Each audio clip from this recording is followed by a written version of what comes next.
All right, I got one more guest, one more segment here for this Wednesday edition of Bang the Book Radio. That is Wes Reynolds at Wes Reynolds, the number one on Twitter, VSIN host and contributor to the Point Spread Weekly newsletter. Wes, how's it going today, man?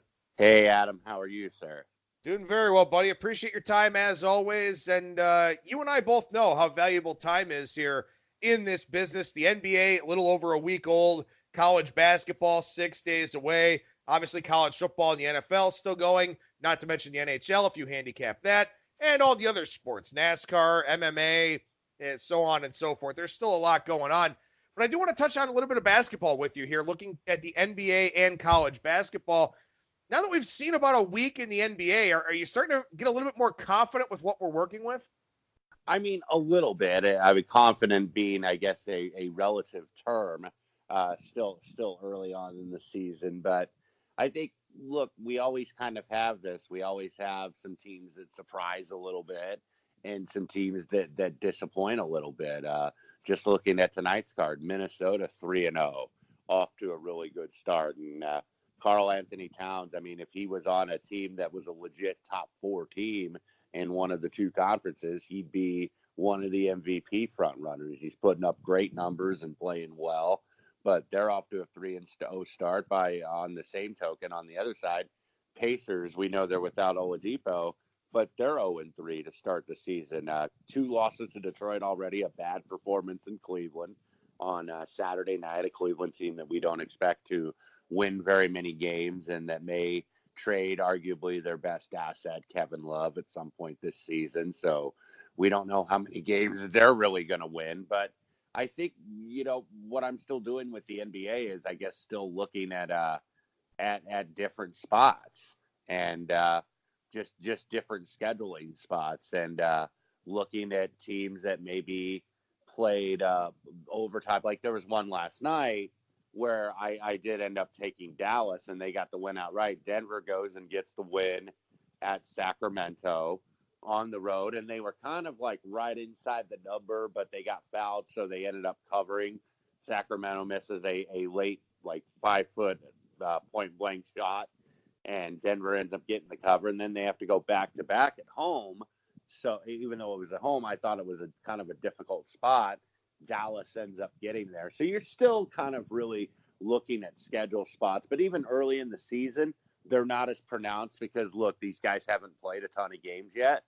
So these guys aren't as worn out on like a back-to-back or a 4 games in 5 nights as they may be 2 or 3 months from now. Yeah, that's definitely the case. And that Dallas and Denver game is a pretty good illustration of, why you want to look for those situational spots. Denver, 61 points in the first half, 45 points in the second half on that back-to-back, playing a pretty good Dallas team there in that second game. So a good example of looking for some of those situational spots that are out there. And we'll stay on the hardwood, but we'll shift over to college basketball here, beginning, of course, on Tuesday night. So when we talk next Wednesday, it'll be after opening night, 140 some odd games for opening night. Oh. What are some of your I like the groan there. I certainly understand that.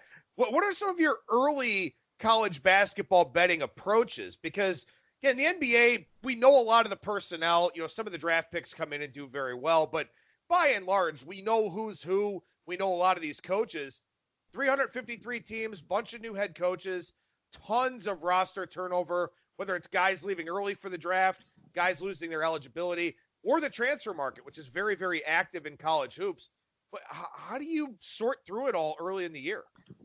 Yeah, it used to be, and I was groaning there because it used to be you kind of gradually made your way into the season. You'd have a few games on opening night and then gradually just a couple more, and they really, work you up to, I guess, a full slate of games gradually. But having 140-some games on opening night, it's absolutely ridiculous, and the season starts so early. It used to be kind of the week before Thanksgiving is when it would start.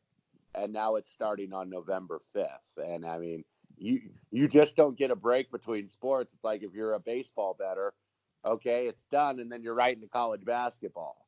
So the world just keeps turning, I guess, in terms of sports and sports betting. But I guess what I do for college basketball, look, I'm going to be looking at some of the exhibitions and some of the secret scrimmages. You don't want to take too much out of it, but that's what you're going to be looking at to maybe get an idea of who the rotation is or who they're trying to start in terms of the new starters.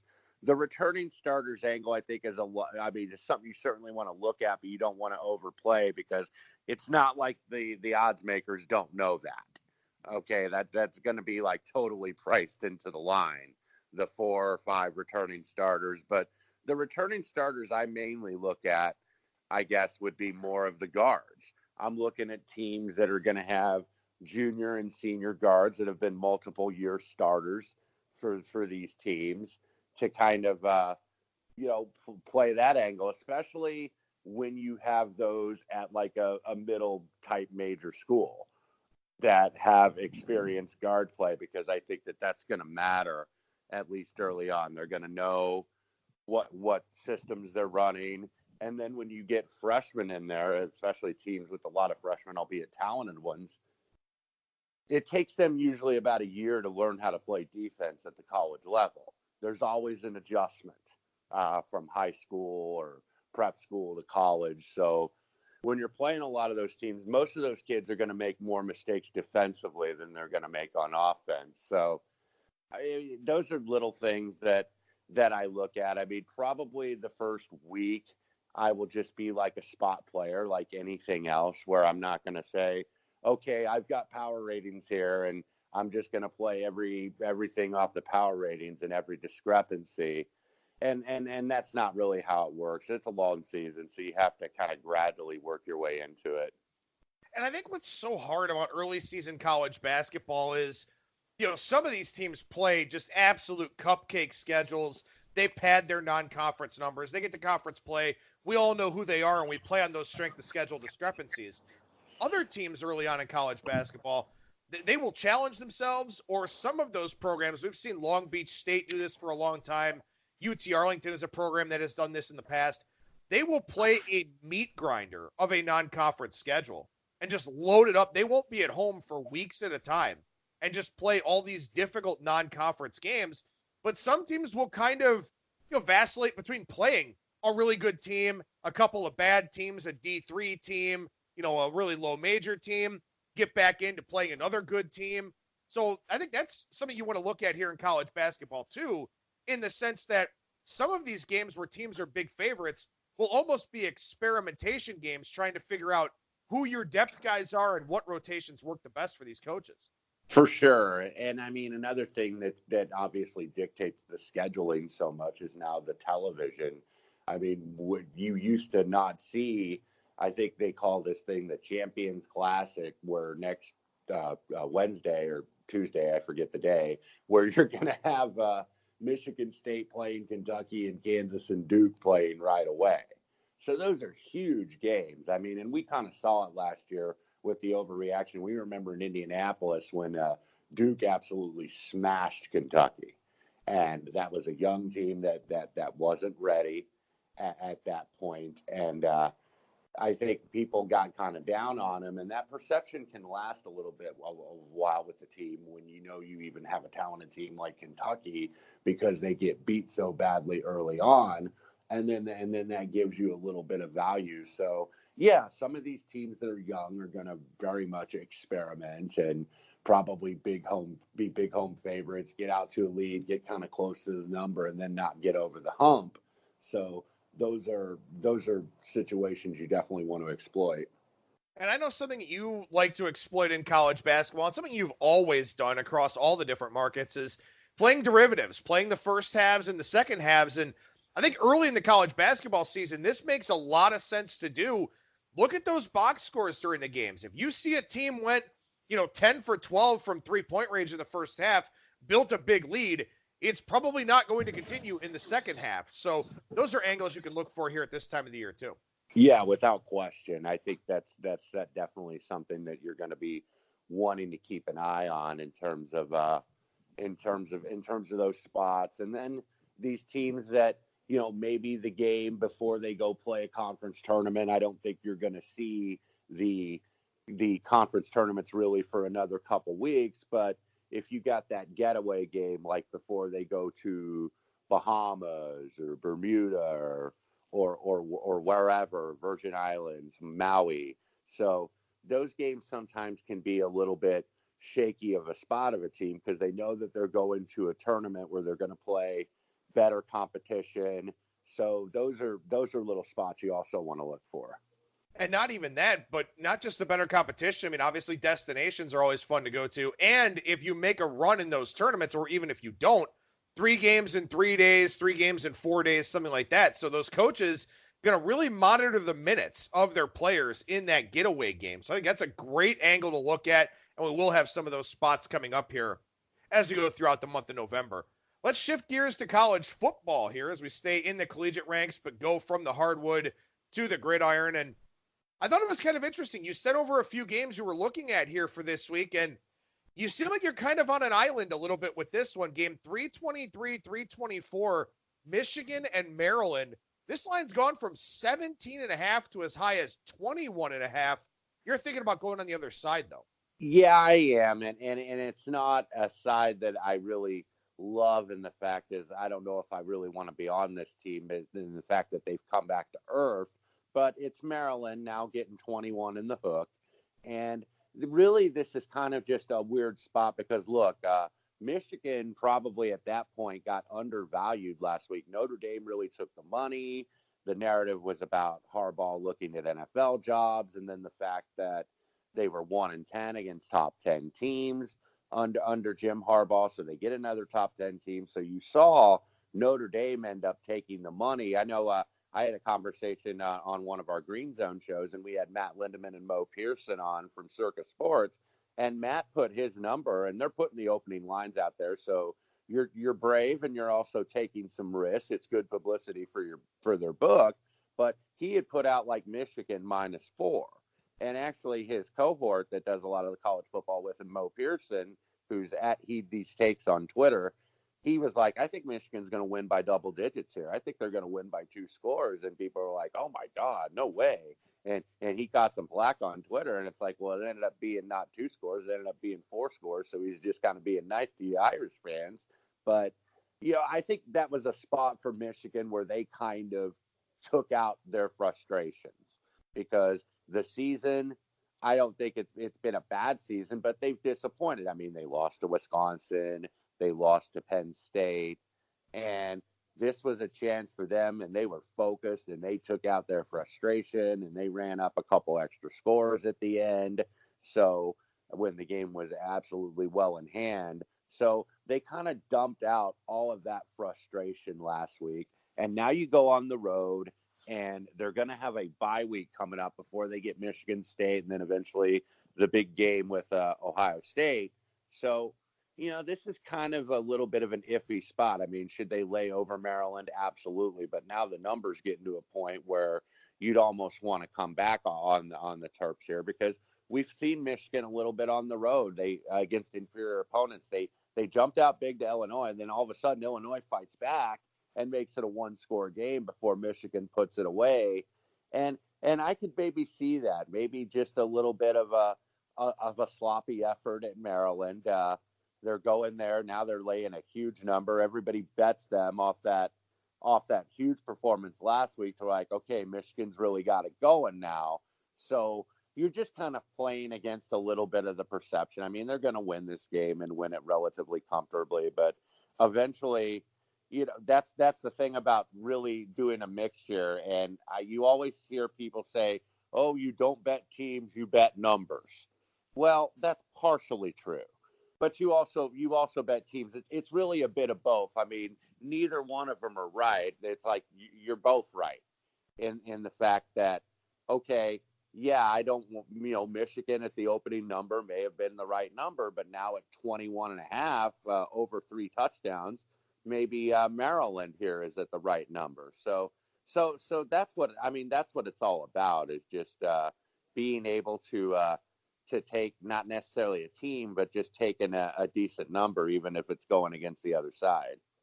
Yeah, I completely agree with everything you said there. And not for nothing. I mean, look, you've got a Maryland team that nobody wants to take. And a lot of times the team that nobody wants to take ends up covering. I mean, look at what happened last week with Carolina and San Francisco. Just about everybody was on Carolina, it felt like. Right. And San Francisco just coasted. And I mean, that happens. We do see that, and maybe that's what we get here in this Michigan versus Maryland game. A good breakdown, a good handicap by you there. How about game 363, 364 here? Army and Air Force. And this one, Air Force minus 14.5. Obviously, the option going head to head, total of 45 here. A lot of running expected, a lower scoring game expected. What is it you like about the dog here? Which it's a dog that's been very disappointing so far this season. Yeah, they really have. I mean, this was an Army team that was 11-2 last season, and people forgot about that. And it's all of a sudden you kind of look at it as like, wow, this team won 11 games, and they're 3-5. They're going to have to get a little bit hot down the stretch. They don't have a margin for error necessarily to make a bowl game. And I thought the number was a little bit high. I think kind of what you're seeing with Army is that the quarterback play has been disappointing. They ended up having to use 3 of them, even though they rallied late. They could never get over the hump of San Jose State. And then you have an Air Force team that I thought was super impressive last week against Utah State. They easily covered. And I was just looking at the box score of that game. Air Force had the ball for 45 of the 60 minutes. And that is I know time of possession gets maybe it's not as important as it used to be with all these teams running spread offenses. And it's like, well, if you can go down there and score in 2 minutes, okay, it doesn't really matter when your offense is so good and you're going to score all the time. But the fact that Air Force had the ball for 45 minutes, I mean, both of these teams, we know they run essentially the same offense in the triple option, and they're both top 5 nationally in terms of rushing offense. But I just thought the number was a little high. I think Army has been, and maybe getting on the road could be a good thing for them. They disappointed. I think they ended up being a little bit less than 10-point favorites over San Jose State. And look, San Jose State is a team in Air Force's conference who is an improved team this year. They're 4-4.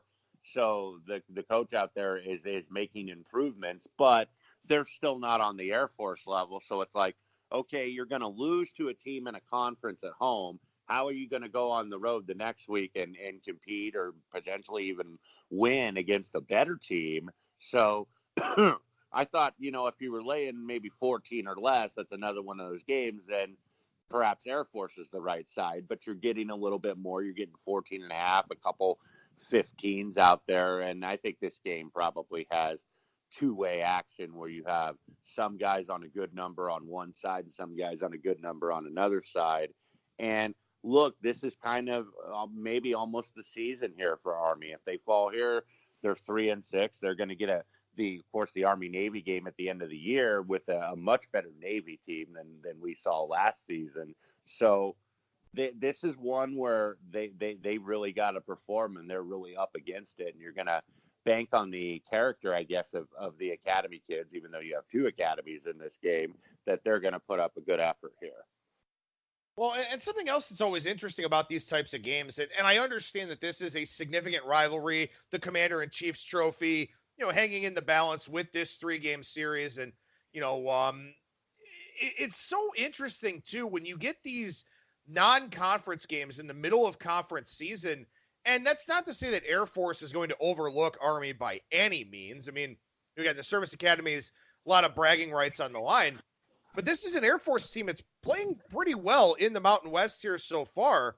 They actually have a chance to win this Mountain Division. They're going to need some help in order to do it because Boise State has that tiebreaker. But still, I mean, like you said, this game and the Army-Navy game, that's it for Army. Air Force does have some other considerations down the line. Right. And another thing I'm looking at, too, is that Air Force has not had a bye week since September 7th. So this is like their 8th straight week out there playing ball. And look, they're disciplined and they're used to this stuff. And then honestly, too, you look on the Army side, they've had one bye week. They had the bye week on September 28th. So they've played a few in a row, but not as many as Air Force. And I just think when you have teams that run the same offense, it's very hard to get a wide-ranging type of score, even though you've seen some double-digit wins and losses certainly in this series. Army has won 2 in a row, so Air Force is going to be focused. That's the first time Army had won 2 in a row in the series since 1977, 1978. And I just thought that the number was a bit too high here. All right, one more college game to touch on with you here. 371, 372, neutral site game in Jacksonville, Georgia, and Florida. And I'm glad you mentioned this game because this line's actually gone up from 3.5 to 6.5 out there. I feel like I'm kind of getting to a point where I've got to play Florida, but you're looking at the Georgia side a little bit. Yeah, I am. And I think, look, Georgia has kind of been the out of sight, out of mind team. And essentially, we know with the slate this week, and I'm having trouble even finding a lot of games on the slate. This is kind of the calm before the storm week where you get maybe potentially some dud games. And then we know next week we have Alabama, LSU. You have an undefeated battle with Penn State, Minnesota. You get a lot better card next week for Saturday, November 9th than you get this week. But this is really the most important game in terms of a college football playoff because essentially it's a loser leave town match, to use an old pro wrestling term. And one's going to be out of the college football playoff and essentially out of the SEC East. So you would think that the winner of this is going to get a spot in Atlanta in the SEC championship game. And look, I think Dan Mullen's done a really good job with Florida, and I think he's going to get them back to where they're probably a perennial top 10 program again. But it's just a case of I think Georgia, and I think this is Kirby's like his fourth year there, where maybe Georgia's just a little bit ahead with their program than Florida from a talent standpoint. Georgia's got 5 stars pretty much at every single position. And you've got a Florida team that's still making their way. And look, they're still going to probably end up as a top 10 or right around that team for the season. But I do like Georgia here because they come in looking less impressive. Of course, the home loss to South Carolina, and then they had that tropical storm the next week where they had Kentucky. If you remember that game, it was 0-0 at halftime. Kentucky at Georgia down in Athens, and then Georgia eventually pulled away and won 21-0. And it feels to me like Georgia is just kind of sitting on a good performance here that they haven't really shown. I mean, look, they got out a little bit on Notre Dame, but never could really put them away. Notre Dame made a late rally and were able to compete down the stretch and actually had an outside chance to win the game, even though Georgia pretty much had it in hand from the get-go. But this is a team that I think has a better defense. They're a top 10 national defense. And I think that it's tough to really score on this team. And really, Georgia, when they lost that game to South Carolina, it was because of the mistakes from Jake Fromm. He had a bad game. He had 4 turnovers, 3 interceptions, and a fumble. So really about what it's about for Georgia is playing that consistently good defense that they play, running the ball very well with Swift and company, which Georgia always runs the ball very well, and then having Jake Fromm just not make mistakes. And I think that if you look, they just have the better team in terms of the talent. And the number looks big, and obviously, being a numbers game, if it's gonna get to 7, then yeah, or you can buy it to 7, then yeah, maybe Florida's worth a shot. But I still like Georgia at 6 here. All right, so we move over to the NFL side for a few minutes. I know there are a couple of things you're looking at over there, and I'm curious to get your take on this. Houston and Jacksonville playing over in London, and we know that there can be some shenanigans throughout the game. Obviously, weather conditions can play a big factor over there across the pond, too. This is essentially a home game for Jacksonville since they're always there. Houston there for the first time. I thought it was interesting that of the things that you can bet in this game, you sent me Jacksonville over, which seems like there's, maybe a little bit more of an advantage to just taking Jacksonville given their familiarity with the situation. But why the over here? And I still may end up on Jacksonville, and I think that this is a really good teaser candidate on Sunday to tease this up through the 3 and the 7 into about 8 or 8.5. There's a couple of those teaser games out there. I think Pittsburgh potentially getting over a touchdown at home on a teaser to Indianapolis, who's played nothing but close games this year in terms of their wins. Those are a couple that really make a lot of sense. But I went with the over here. If you recall, this was, I believe, week 2 when they played, and it was 13-12 where the Houston Texans won. So obviously a low-scoring game. that was Gardner Minshew's first start. And it was his first start on the road in a division game. So it's not surprising that that was such a low scoring game. And the Watt injury, I think, is important. I don't think it's as important as we would think, because I think the long perception is that J.J. Watt has been the best player on the Houston Texans. Well, the most important and best player on the Houston Texans is Deshaun Watson. And I think he's really proving that this year and then the previous years. The injuries I'm worried about more for the Texans is their secondary. They got 3 starters that are highly questionable for this game. Bradley Roby, Jonathan Joseph, both have hamstring injuries. Tashawn Gibson, the safety, has a back concern. Lonnie Johnson in concussion protocol, another corner. They have a lot of injuries in the secondary, and that I think is concerning. And they didn't quite go over the closing number with the Raiders last week, even though that was an over game. And then you look on the Jacksonville side on defense, DJ Hayden questionable with a neck injury. They've got a couple linebackers with injuries. So I just think that you might have 2 banged up teams. And look, this is ticked down from the opener. It was 47, and now you're seeing as low as 46. And it just looks like with these 2 teams that they typically play under games. But I think that there could be value to the over. I mean, you want to keep an eye on the injury reports and the practice reports, of course. But if you got a lot of these guys on these defenses hurt, I think you can see some points in this game in London. All right, we got a signature game here on Sunday Night Football. New England and Baltimore. New England, 3.5 or 4-point favorite out there. I went against the Patriots again last week with Cleveland, back-to-back weeks losing, trying to fade the Patriots and this historic pace that they've been on defensively. This week they get Baltimore on the road off a bye. So this is a very interesting spot, maybe a measuring stick game of sorts for New England, and you're kind of wondering how they get through it. Yeah, and I mean, I you would hope maybe a 4 would show to get more value on Baltimore, but I do kind of like this side. This is going to be that old, overly used cliche, but a very accurate one. This is going to be, I think, that old pros versus Joes game. And look, I played Cleveland last week as well, and it didn't get there, and I had top number with 13. They really, if you watch that game, and I know that you did, they should have covered that game.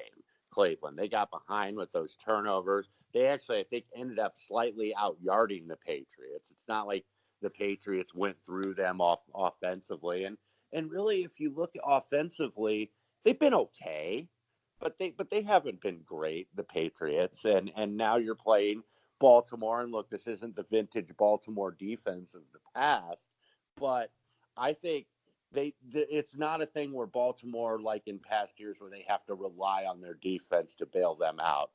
I think that the Patriots do have a very tough preparation job for Lamar Jackson this week, because Lamar Jackson, you can only prepare so much, because he does have the ability to make plays that you can't just prepare for, where it's just like, you know what, I'm going to get the corner, and I'm going to get the edge, and I'm going to keep moving the chains, and I'm just going to beat your guy to the spot.